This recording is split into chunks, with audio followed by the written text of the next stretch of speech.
কত ধরনের ফর্মুলা বাইরেছে এখন, বুঝছেন।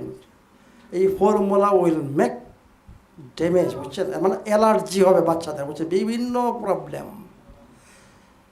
মানে বাচ্চাটা দেখেন অ্যাকচুয়ালি আমি বলছি যে সেটা হেলদি হতে হবে, সেই বাচ্চা আমাদের, বুঝছেন, যে ডেলিভারি সিস্টেম এবং বাচ্চা মায়ের যে খাবার প্রেগনেন্সির সময়, এতে করে বাচ্চা তো দায়ী না, কিন্তু আমরা বাচ্চাকে করি রোগী, এবং সেই বাচ্চাকে ট্রিটমেন্ট আমরা সঠিক দেই না।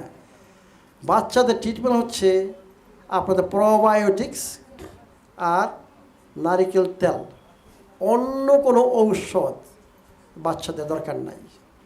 নারিকেল তেল, মায়ের দুধে থাকে নারিকেল তেল, আপনারা জানেন যে মায়ের দুধে ন্যাচারের মধ্যে নারিকেল তেল থাকে একমাত্র নারিকেল গাছে, নারিকেলের মধ্যে, আর মায়ের দুধে। এর মানে বাচ্চার জন্য একমাত্র খাবার হচ্ছে মায়ের দুধ, নারিকেল তেল। মায়ের দুধ যদি না থাকে, আমি বলি যে গোট মিল, মানে ছাগলের দুধ ওদেরকে খাওয়ান, এবং সবচেয়ে বেস্ট যদি বড় হয় আপনাকে ছাগলের দুধের গোট ইয়োগর্ট, বুঝছেন, তৈরি করেন। আর যদি গোট ইয়োগর্ট না থাকে, আপনার আমাদের যে দুধ, যেটা আমি বলি ন্যাচারাল দুধ, যেই গাভী ওই যে বললাম মাঠে দৌড়ায় যাচ্ছে, ঘাস খাচ্ছে, ন্যাচারাল ঘাস খাচ্ছে, ওই গরুর দুধের থেকে আমার ভিডিও আছে যে কীভাবে ন্যাচারাল টক দই তৈরি করতে হয়। সেই টক দই বাচ্চাদেরকে খাওয়ান।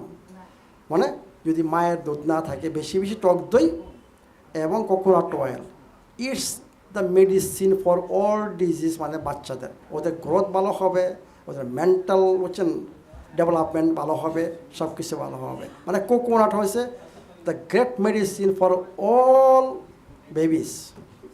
আমি 3 মাসের বাচ্চাতে বলি যে 5 ড্রপ, বুঝছেন, কোকোনাট অয়েল, এক সময় না, মানে বিভিন্ন সময় ডেইলি 5 ড্রপ।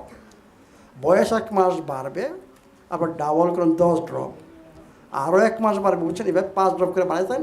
1 বছরের বাচ্চাকে আমি রিকমেন্ড করি 1 চা চামচ থেকে 2 চা চামচ আপনি খাওয়ান। এটা এরপরে 3 বছর হয়ে গেল, আপনি 1 বড় চামচ দিতে পারেন ডেইলি।